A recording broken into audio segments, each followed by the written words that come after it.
Je m'appelle Marie Mafeli, j'ai 32 ans. Je suis la gérante de l'unité Agakpe. L'unité Agakpe, c'est l'unité de transformation du riz qui est située à 60 km de la capitale du Togo et est basée à Gbelouvé.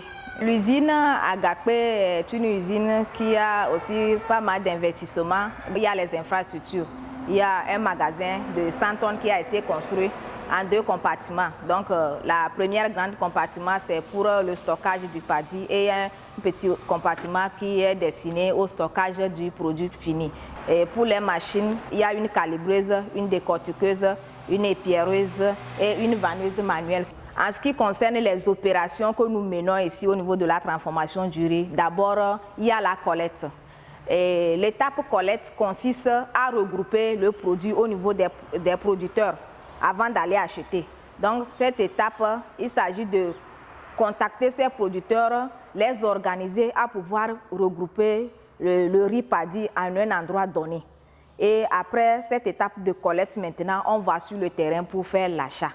Après l'achat, on fait le transport. Le transport nous avons le tricycle qui nous permet de ramener le riz des producteurs au magasin.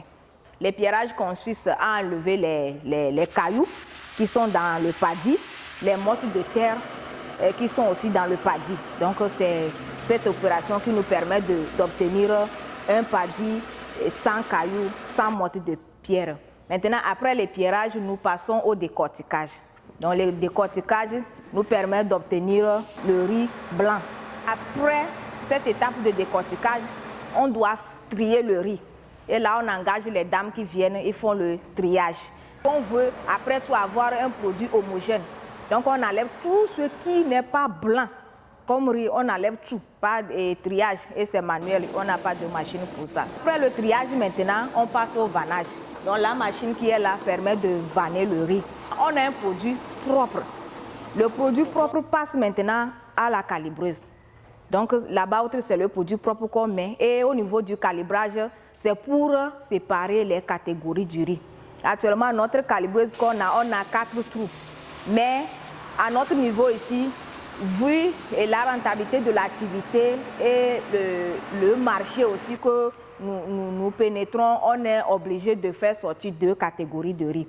Donc il y a un riz que nous disons long, mais pas totalement long parce qu'il y a les longs entiers et ceux qui sont un peu cassés dedans. Donc c'est la première catégorie. La deuxième catégorie, c'est les brisés et les couscous fins.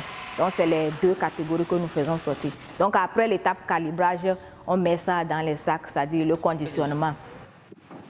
La marque Riz Berceau, c'est une marque de riz agroécologique, si on peut dire, parce que la différence avec d'autres riz, d'abord, pas physiquement, du point de vue écologiquement, c'est des producteurs que nous accompagnons pour avoir un riz qui n'est pas issu d'utilisation de trop d'intrants chimiques. Je ne peux pas dire 0, mais c'est trop parce qu'on est en train de les accompagner petit à petit pour qu'ils produisent dans les conditions agroécologiques. Le riz Berceau, comme vous le voyez, est produit par les coopératives que nous accompagnons, qui sont formées en union de coopératives, UCASIO, donc Union de coopératives agricoles de Zio, qui est composée de 15 coopératives actuelles que nous accompagnons. Les plus grands défis, comme je le disais, il faut vraiment mobiliser encore plus de producteurs pour avoir la matière première. C'est le plus grand défi, surtout cette année. On doit, mis à part les coopérateurs ou bien les producteurs de UCASIO, on doit encore sensibiliser d'autres producteurs dans les mêmes zones ou hors de ces zones pour qu'ils adhèrent à l'union ou bien les encadrer pour pouvoir avoir la matière première et transformée. Parce que c'est ça vraiment qui va nous encourager à vraiment évoluer dans l'activité.